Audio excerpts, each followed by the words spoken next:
করেছেন তার হুমায়ুন জেলে যাবে, হুমায়ুন জেলে যাবে। মাননীয় মুখ্যমন্ত্রী বিধানসভায় দাঁড়িয়ে বলে দিয়েছেন এটাই ওর লাস্ট উস্কানিমূলক মন্তব্য।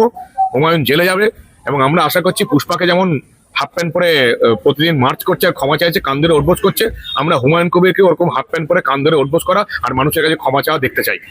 আজ যদি কেউ ভাবে আইনের ঊর্ধ্বে আমি, তাহলে তাকে ঘর নয় শ্রীঘরে যেতে হবে। তো আজ শেখ শাহজাহান কোথায়? তৎকালীন বলা পুষ্পা পুষ্পা সকল পুষ্পা কোথায়? তো এবারও সেটা হবে। এবার কিন্তু হিন্দুরা জেগেছে, সবটা না হলেও 70% মানুষ জেগেছে। আর 70% হিন্দু জাগার ফলেই মমতা বন্দ্যোপাধ্যায়ের মতন তোষণবাজ মহিলা এবং তোষণবাজ সরকার বিদায় নিয়েছে। তাহলে ভাবো এই 70% থেকে যদি আমরা এটাকে 100% নিয়ে যেতে পারি, তাহলে এই রকমের তোষণবাজ সরকার, তোষণবাজ লোকগুলো আর কোনোদিনই রাজনীতিতে থাকবে না। আর সেটাই আগামী 5 বছর আমাদের চেষ্টা হবে, এই তোষণবাজ সরকার আজ যাতে কোনো রকমের ফিরে না আসে। 70% হিন্দুকে জাগাতে পেরেছি, অন্তত আমার বিধানসভা ভোটের রেজাল্ট তাই বলছে। বাকি 30% লোককে আমরা জাগিয়ে দেবো। ফলে এই তোষণবাজি আর চলবে না, ইউসিসি আনতে হবে। আর এই ওবিসি সংক্রান্ত বিল আমাদের একটা প্রার্থনা ছিল, সরকারের রেখেছে। বাংলার মানুষ খুশি, আমরা খুশি। দাদা, একদিকে অপরাধ দমন নীতি বা দুর্নীতি দমন নীতি বিল পাস হলো, একদিকে অভিষেক বন্দ্যোপাধ্যায়ের এই যে বিদেশ যাওয়া সেটা কিন্তু বন্ধ হয়ে গেল। হাইকোর্ট কিন্তু দ্বিতীয়বার সেই মামলাটা খারিজ করে দিল। হাইকোর্ট অসাধারণ সিদ্ধান্ত নিয়েছে। মাননীয় বিচারপতিকে সশস্ত্র প্রণাম জানাই এত সুন্দর সিদ্ধান্ত নেওয়ার জন্য। অভিষেক বন্দ্যোপাধ্যায় বিদেশে গেলে আর ফিরে আসবে না। একবার অভিষেককে বিদেশে যেতে দিলেই ওর আর টিকি পাওয়া যাবে না, ওকে আর খোঁজা যাবে না। ভারতের স্বরাষ্ট্র দপ্তরে হেডেক হয়ে যাবে ও, বিনয় মিশ্র হয়ে ওই ভানাতুবে দিয়ে বসে থাকবে। সব টাকা সব চিপ করে দিয়েছে। খবর তো দেখলাম আমরা, খবর চ্যানেলে চলছে, প্রায় 1 লক্ষ কোটি টাকা দুর্নীতি করেছে। সব টাকা শিফট করে দিয়েছে। ও নিজে বিদেশে পালালে, অলরেডি পরিবার বিদেশে পালিয়েছে, বউ ছেলে মেয়ে বিদেশে চলে গেছে অলরেডি, পরিবারকে বিদেশে পাঠিয়ে দিয়েছে। অভিষেককে বিদেশে পাঠাতে দিয়ে আর আসবে না, আর ওর টিকি পাওয়া যাবে না, আর টিকি পাওয়া যাবে না। তৃণমূল শেষ, অভিষেক বন্দ্যোপাধ্যায় হাফিস হয়ে যাবে পুরো। 11 সালের আগে, 14 আগে অস্তিত্ব ছিল না, আর এই 26-এর পরে অস্তিত্ব থাকবে না। 12 বছরে লুটে গেছে মমতা বন্দ্যোপাধ্যায়, তৃণমূলকে একা শেষ করেছে অভিষেক বন্দ্যোপাধ্যায়। ওকে আর পাওয়া যাবে না, একদম ভুলে ওকে ছাড়া যাবে না, চিকিৎসায় হোক আর যে কোনো কারণেই হোক। হুমায়ুন কবির যে মন্তব্যটা করেছেন তার হুমায়ুন জেলে যাবে, হুমায়ুন জেলে যাবে। মাননীয় মুখ্যমন্ত্রী বিধানসভায় দাঁড়িয়ে বলে দিয়েছেন এটাই ওর লাস্ট উস্কানিমূলক মন্তব্য। হুমায়ুন জেলে যাবে এবং আমরা আশা করছি পুষ্পাকে যেমন হাফ প্যান্ট পরে প্রতিদিন মার্চ করছে আর ক্ষমা চাইছে, কান ধরে উঠবোস করছে, আমরা হুমায়ুন কবিরকে ওরকম হাফ প্যান্ট পরে কান ধরে উঠবোস করা আর মানুষের কাছে ক্ষমা চাওয়া দেখতে চাই। কিন্তু রচনা বন্দ্যোপাধ্যায় তার এখন ঘুম ভেঙেছে, তিনি বলছেন এইসব পাল্টিবাজদের দেখছি আর হাসি আমরা। রচনা, সায়নী, কাকলি খুব ভালো লাগছে, পাল্টিবাজদের দেখছি আর ভালো লাগছে। আমি আশা করবো আমার দলের কেন্দ্রীয় স্তরের নেতারা বা রাজ্য স্তরের নেতারা এই একটা লোককেও, পাল্টিবাজগুলোকে একটাকেও বিজেপিকে আশ্রয় দেবেন না। আমি বারবার হাত জোর করে অনুরোধ করেছি, এই সমস্ত মার্কামারি তৃণমূলী, বিশেষ করে যারা এখনো বিধায়ক সাংসদ আছেন তৃণমূলের টিকিটে, তাদেরকে কোনো রকমই বিজেপিতে ঢোকানো যাবে না। দল বাড়ছে এবং সত্যি কথা বলতে কি, এই যে বললাম জাগরণের ব্যাপার বললাম, 70% জাগ্রত হয়েছে হিন্দুরা, 100% জাগ্রত হতে হবে। আমাদের মাননীয় নেতা সুনীল বানসালজি বলেছেন যে যেহেতু হিন্দুকে সংগঠন করতে হবে, তাই একেবারে নিচু স্তরে সবাইকে আটকানো যাবে না। বিজেপির পৃথিবীর সবচেয়ে বড় রাজনৈতিক দল বাড়ছে, নিচু তলার কর্মীরা সবসময় চেষ্টা করে শাসক দলে থাকার, সবাইকে আটকানো যাবে না। কিন্তু একদম কোনো মার্কা মারা তৃণমূলী যাদের নামে দুর্নীতি আছে এবং কোনো বিধায়ক সাংসদকে একেবারেই নেওয়া যাবে না, এটা আমাদের অনুরোধ। দাদা, একেবারেই শেষ প্রশ্ন, এখন 21শে জুলাই তুমি কার? এই একটা প্রশ্ন উঠেছে, কালীঘাটি তৃণমূল, ধৃত তৃণমূল, কোন তৃণমূল? অ্যাকচুয়ালি 21শে জুলাই কার? 21শে জুলাই হচ্ছে কংগ্রেসের। সিপিএম এর গুলিতে কংগ্রেসের, যুব কংগ্রেসের নেতারা মারা গিয়েছিল, সেটাকে তৃণমূল হাইজ্যাক করেছে এবং আজীবন বিজেপিকে গালাগাল। শুভেন্দু দা তার জবাব দিয়েছে, উনি বলেছেন এই সেন্ট্রাল জেলের কথা, বহরমপুর সেন্ট্রাল জেলের কথা।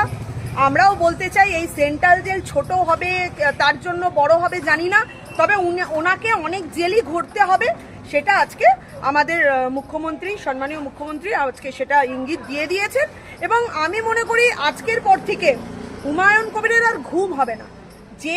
যেভাবে আমাদের মুখ্যমন্ত্রী বলে দিয়েছে বা বুঝিয়ে দিয়েছে, উনি 3টে উদাহরণ টেনেছেন, সেখানে সন্দেশখালি থেকে শুরু করে তারপর পুষ্পা ঝুঁকেগা নেহি, এরকম অনেক উদাহরণ মানে টেনেছেন। আগামী দিনে ইঙ্গিত দিয়েছেন মুর্শিদাবাদের বুকে হুমায়ুন কবিরেরও হয়তো ঠিক সেই পরিণতি দেখবে, সেটা এখন জেলে বসে হবে না তার আগে হুমায়ুন কবিরকে মানে ওইভাবে পুষ্পার মতো করে ঘোরানো হবে, সেটা মুর্শিদাবাদ তথা বাংলা দেখবে।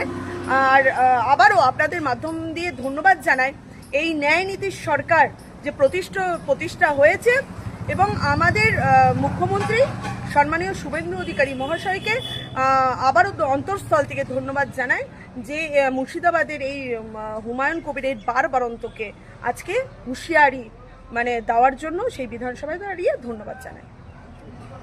প্রকল্পের টাকা ছিল, কাজ তো দিতে পারোনি।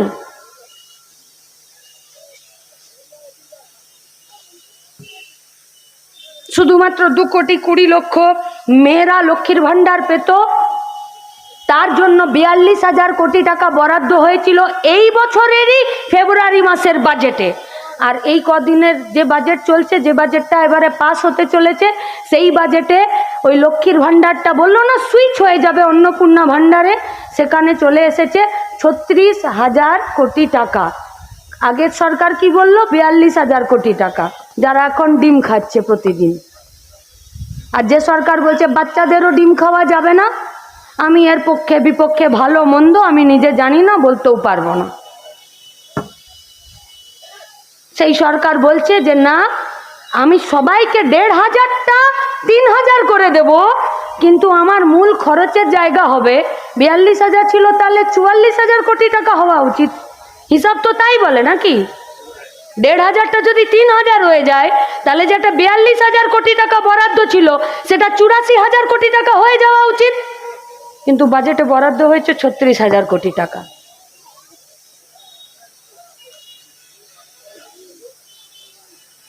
কে জানে না বিজেপির সরকারটা RSS এর নেতৃত্বে চলে এবং তারা কাদেরকে টার্গেট করে চলতে থাকে।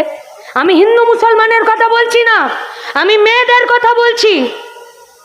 যান দেখুন SIR এ, খোঁজ নিন। সবাই ফোনে লাইভ করছেন, ভিডিও করছেন, লাইভটা শেষ হয়ে গেলে গুগলে বের করুন 2026 সাল SIR পশ্চিমবঙ্গে কত নাম ডিলিট হলো খুঁজুন, অ্যাডজুডিকেশনে কত নাম এলো খুঁজুন, ট্রাইব্যুনালে কতজন গেছে খুঁজুন, আর তারপরে বলুন যে এর মধ্যে মেয়ে কত গো। 100টা নাম যদি ডিলিট হয়েছে, 100টা নাম যদি অ্যাডজুডিকেশনে এসেছে, 100টা নাম যদি ট্রাইব্যুনালে গেছে, 100-র মধ্যে 63টা নাম মেয়েদের। বিজেপির পার্টিটা RSS এর নেতৃত্বে এরা মেয়েদের বিরোধী।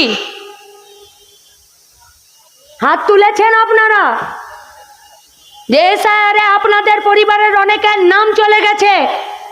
আজ আপনাদের এই দেগঙ্গার এই গোসাইয়ের হাটের এই সভা থেকে আমরা গোটা রাজ্যের সমস্ত মহিলাদের কাছে, গোটা রাজ্যের সমস্ত মহিলাদের কাছে আমরা একথা বলছি, আপনার নাম যদি SIR এ ডিলিট হয়ে গেছে, যদি অ্যাডজুডিকেশনে চলে গেছিল, ট্রাইব্যুনালে যেতে হয়েছে, যেতে পারেননি, আপনার কি নথি আছে কি না আছে, আপনি একটা কাগজে লিখে রাখুন। আপনার বুথে আমাদের পার্টির যাকে পারবেন তার হাতে ধরিয়ে দিন, আপনাদের নাম থাকবে আর লাল ঝান্ডা থাকবে। আমরা আপনাদেরকে কথা দিচ্ছি, আমরা আপনাদেরকে কথা দিচ্ছি।